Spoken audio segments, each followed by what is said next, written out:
to have you on Tesla Shorts Time, Daily, episode 479 from May 21st, 2026. I'm Patrick, coming to you from Vancouver. Here's what you need to know about Tesla today. Xiaomi's YU7 undercuts the Model Y by $4,350 with extra range, raising the stakes for Tesla in China and beyond.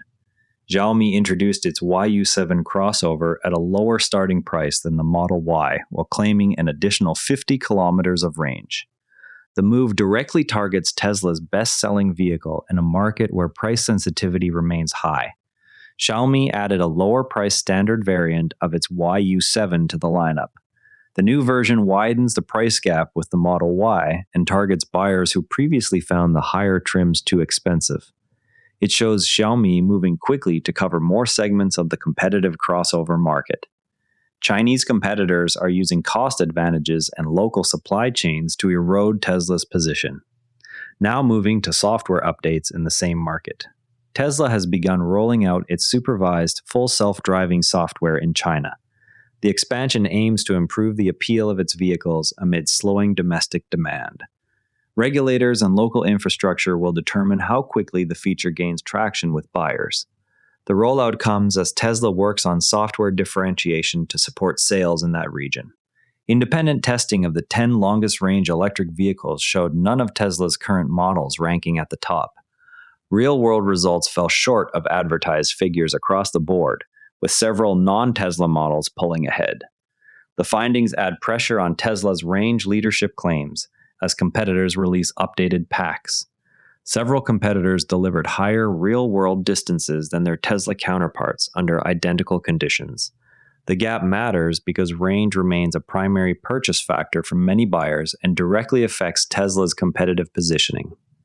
Taking a step back from today's headlines, the latest independent range tests reveal a gap between advertised figures and measured highway performance that challenges the long-held view that Tesla simply leads on battery efficiency. The data showed multiple non-Tesla models exceeding Tesla's real-world distances by meaningful margins under controlled conditions. This outcome suggests that pack design, thermal management, and aerodynamic execution can outweigh software advantages once competitors close the initial technology gap. Tesla's vertical integration gives it the ability to iterate on cell format, structural battery packs, and vehicle aerodynamics in a single loop.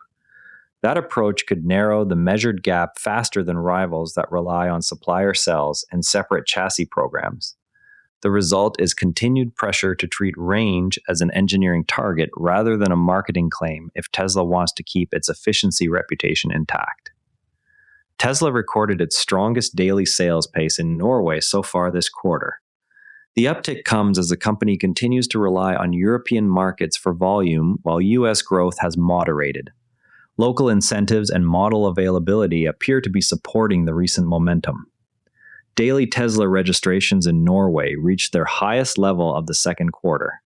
The surge suggests European demand can still offset softer U.S. numbers when incentives align. A single buyer took delivery of Cybertrucks valued at $131 million in total. Reports indicate Elon Musk is connected to the purchase through one of his companies. The scale of the order underscores continued internal demand, even as broader retail sales remain modest. The transaction points to concentrated demand from entities linked to Elon Musk, rather than broad retail uptake. It raises questions about how Tesla counts and reports such fleet-style orders. Authorities pulled a Cybertruck from a lake after the owner drove it in deliberately. The incident raises questions about how owners interpret the truck's advertised water-fording capability. Tesla has not commented on whether any software or hardware limits were exceeded. Tesla held a final handover event for the original Model S and Model X. The gathering focused on the vehicle's role in changing perceptions of electric cars rather than new specifications. It marks the end of a production chapter that began more than a decade ago. Before we go, keep an eye on how the new YU7 pricing and the supervised FSD rollout play out in China over the coming weeks. That's your Tesla news for today. TSLA closed at $414, down $3.26, 0.8%. If you found this useful, a rating or review on Apple Podcasts or Spotify really helps new listeners find the show. You can also find us on X at Tesla Shorts Time. I'm Patrick in Vancouver. Thanks for listening, and I'll see you tomorrow. This episode used AI voice synthesis of my voice. Editorial selection and analysis are my own.